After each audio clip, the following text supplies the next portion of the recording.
Les stars du petit écran, J'ai pas de voiture, qu'est-ce que tu m'emmerdes? des succès éblouissants, mais qui peuvent s'arrêter du jour au lendemain. Alors certains préparent leurs arrières et se lancent vers d'autres horizons. Non mais elle est incroyable. Mais je vais vous prendre comme commercial. Il y a moyen de faire un truc pour que ça rebique pas, celui-là. L'hôtellerie, la création de vêtements ou le spectacle, des défis dont ils n'ont parfois pas entièrement mesuré l'ampleur. Pas enchaîner, voilà, c'est tout. Ça me dingue, ça me fatigue. Pour l'instant, c'est un endroit qui m'a coûté de l'argent et qui ne m'en rapporte pas. Mais ces entreprises ont parfois été une bouffée d'air salutaire. Quoi, ça sert de vivre, je m'emmerde, j'ai fait le tour des plaisirs. Alors pourquoi prendre des risques quand ils pourraient vivre tranquillement de leur célébrité? Regarde ça, même les petits jeunes ils me connaissent. Regarde. Comment ont-ils utilisé leur popularité pour réussir? Ont-ils pour autant renoncé aux paillettes et à la gloire? Lundi matin, Christine et son associé jouent les coursiers et vont achalander un de leurs points de vente. Car depuis 4 ans, Christine Bravo s'est transformée en businesswoman et a monté sa propre société de textile. Bonjour madame. Entre son coup de fil qui était vers midi et maintenant, j'en ai vendu 12. Non. J'ai plus rien. Bah regardez, là tout à l'heure c'était plein, j'ai plus rien. C'est pas possible. Et là j'espère. Sans arrêt, elle me fait venir. Ouais.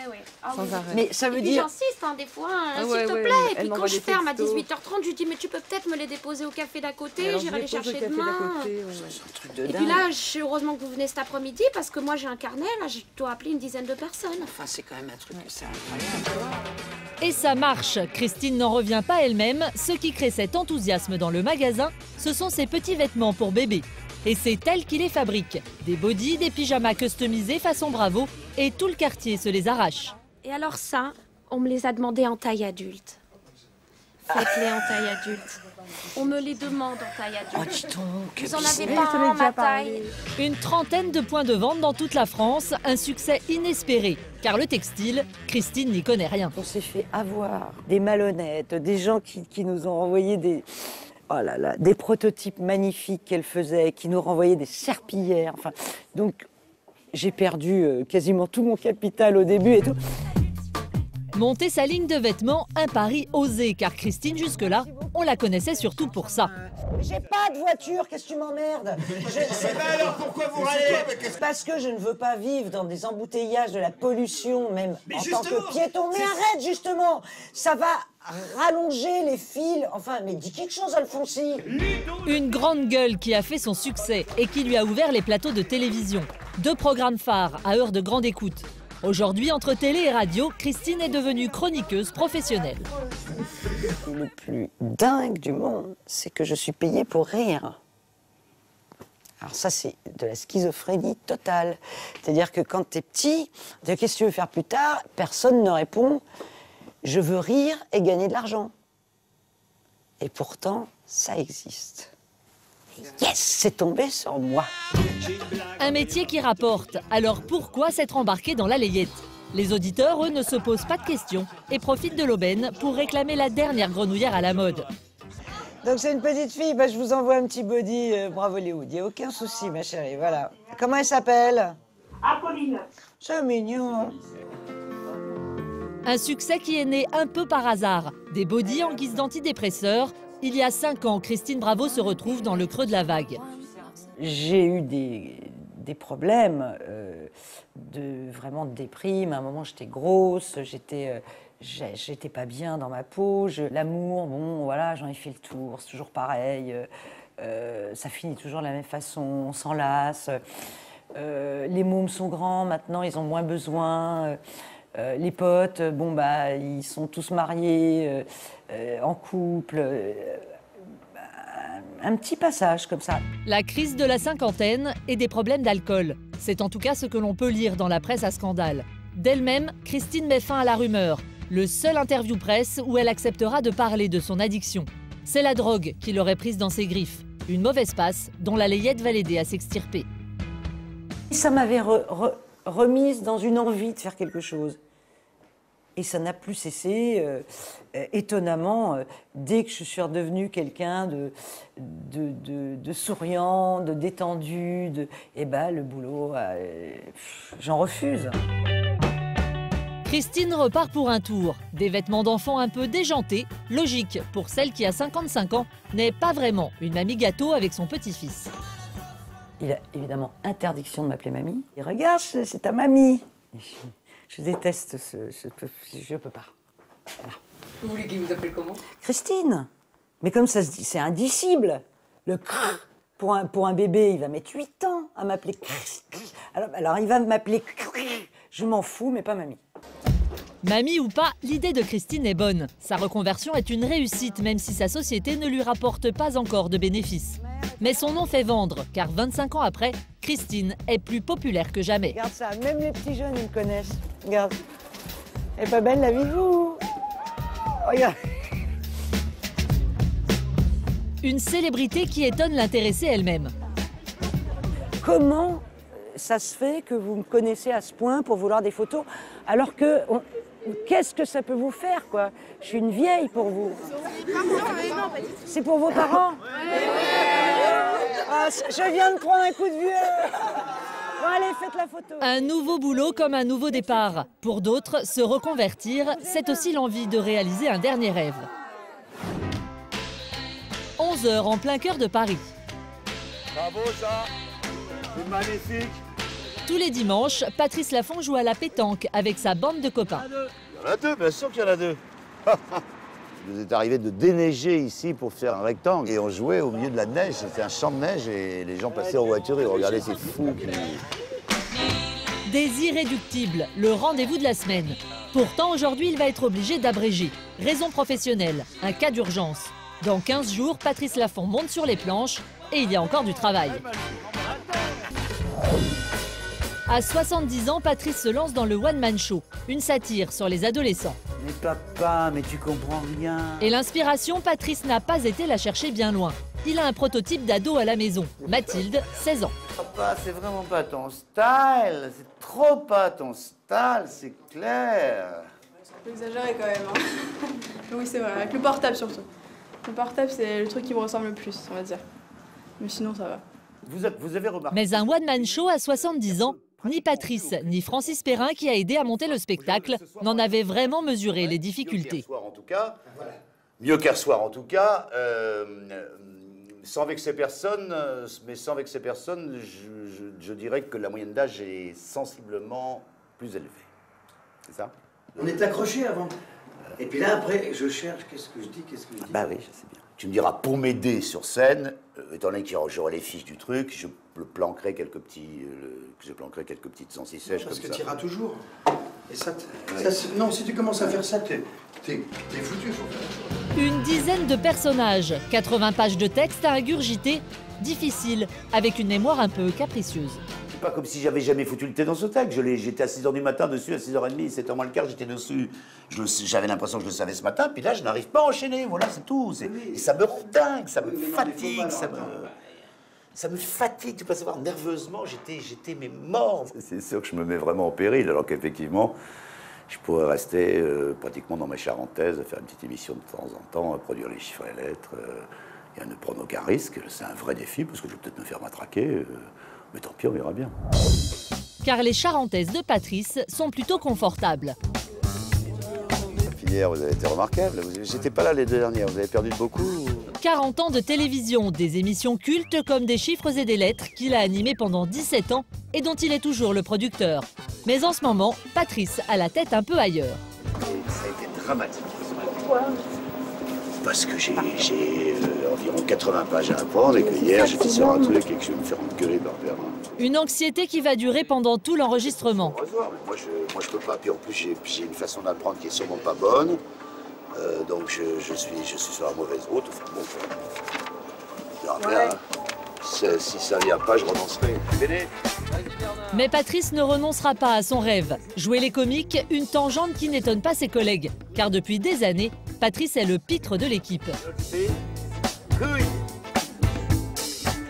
Il peut me parler dans l'oreillette et que ça ne me déstabilise pas trop finalement. Et donc ça, il en use, il en abuse. Et généralement, c'est des grosses conneries dans l'oreillette. Ça vire très vite au sexuel avec Patrice. Donc, je sais pas, on dit n'importe quoi. c'est trop long, il va vous répondre oui, mais plus c'est long, plus c'est bon. Un clown un peu tendu qui s'échappe, le générique de l'émission à peine terminé. Allez, j'y vais. Je vais bosser. Réviser son texte une dernière fois car dès le lendemain, il sera sur scène. Redeviens la petite fille. Nous sommes à Liège. Magnifique. Moyenne d'âge 75 ans. T'es dur, moi j'aurais dit 60. Non. La première fois que Patrice produit son spectacle sur scène, une sorte de grand rodage. Quelle est votre plus grande crainte pour ce soir? Le texte. C'est tout. Le texte, voilà. De ne pas être dans le rythme, de traîner trop. Toujours la même inquiétude. Alors comme ce ne sont pas encore les représentations officielles, Patrice préfère assurer le coup. Une oreillette en guise de souffleur, le temps d'apprivoiser son texte. Allons-y. Ça, c'est terrible. Là, je voudrais y aller. Ouais, c'est trop long. La levée du rideau met fin à l'attente.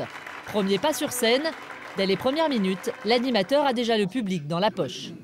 Qu'à l'époque des accords de Schengen, où on peut se déplacer où on veut en Europe, le seul endroit où il est interdit d'aller, c'est la chambre de son chérubin. Franchement, c'est quand même insensé. Je hais les jeunes. Mais le sort s'en mêle. Et puis voilà, j'ai un trou, c'est tout. Ben non, mais Patrice ne s'en est pas aperçu, mais son oreillette est tombée. J'ai un trou. Voilà, j'ai un trou, je ramasse un truc et tout d'un coup, paf, j'ai plus de trou. Hein?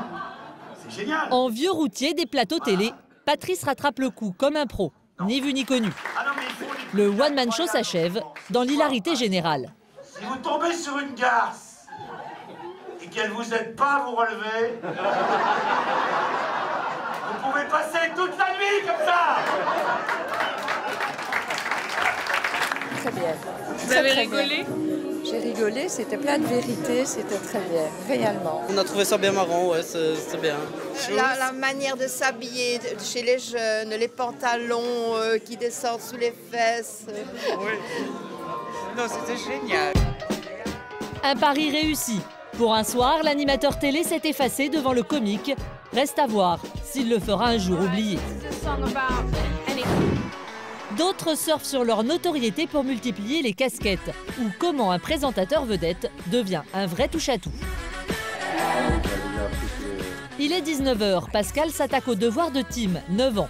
Des moments précieux mais rares, car l'emploi du temps de Pascal est surchargé.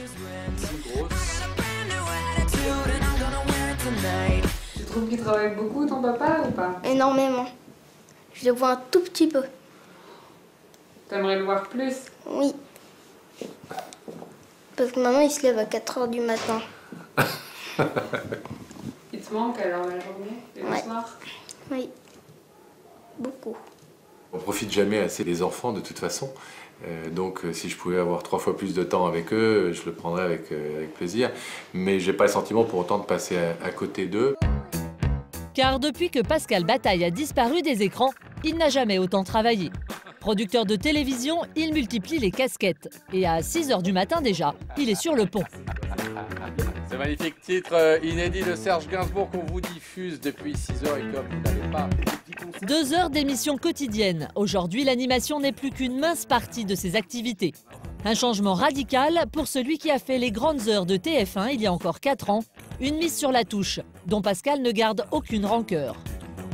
Non, ça n'a pas été douloureux parce qu'on a toujours connu la règle du jeu. C'est-à-dire, ça cartonne, vous êtes le roi du monde, ça marche moins bien, vous êtes relégué. On vous embrasse tous les deux, merci d'avoir joué. Et Sophie, vous pourrez... Une célébrité sur laquelle Pascal surfe encore aujourd'hui. Il y a 2 ans, il monte une école de journalisme. Clairement, oui, c'est un peu la course toute la journée. Et si Laurent Fontaine a récemment pris ses distances avec l'établissement, Pascal, lui, continue de s'y investir activement. 2 fois par semaine, il vient y jouer les professeurs. Ok, on y retourne. Même exercice que la dernière fois, sauf que cette fois, on va faire une fois sans son, une fois avec son. 16 000 € de scolarité sur 2 ans et les élèves y croient. Leur meilleur gage de réussite, c'est la marque Bataille et Fontaine. Ça apporte une garantie supplémentaire à l'école. C'est vrai que bon, la mesure où, entre guillemets, on dit toujours c'est l'école de Bataille et Fontaine. C'est pas n'importe qui, quoi. C'est pas un mec du coin. C'est quelqu'un qui sait ce qu'il fait, quoi. Et puis surtout qui a fait ses preuves dans la télé française. Une confiance aveugle dans leurs professeurs. Pourtant, son envie d'entreprendre a parfois joué de sales tours à Pascal. Après avoir été remercié de TF1, c'est cette fois en tant que producteur qu'il connaît des déboires il y a 2 ans. La société de production avec Laurent a connu il y a 2 ans une grave crise dont il a fallu se sortir et voilà, j'ai connu ce que beaucoup d'entreprises connaissent, c'est-à-dire un dépôt de bilan, une fin d'activité. Un échec qui n'entame en rien l'appétit de Pascal. Depuis 4 ans, il est propriétaire non pas d'un, mais de 2 hôtels.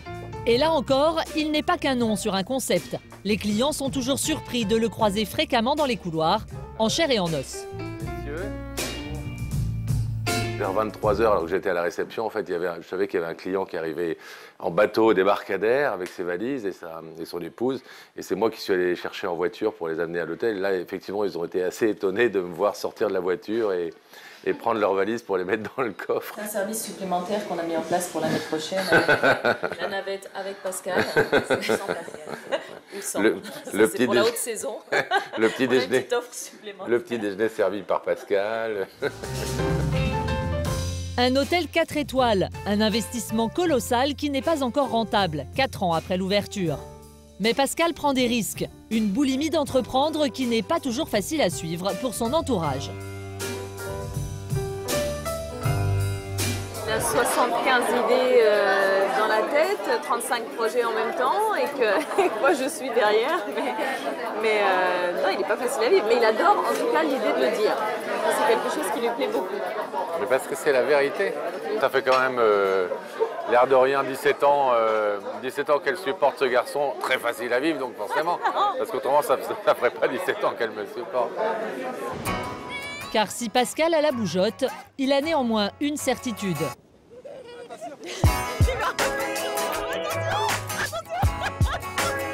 Son seul pilier, indétrônable, reste sa petite famille.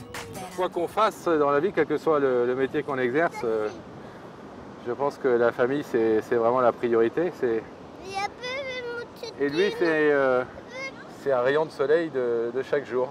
Et ça permet aussi de se recentrer sur les vraies valeurs. Comment tu m'aimes?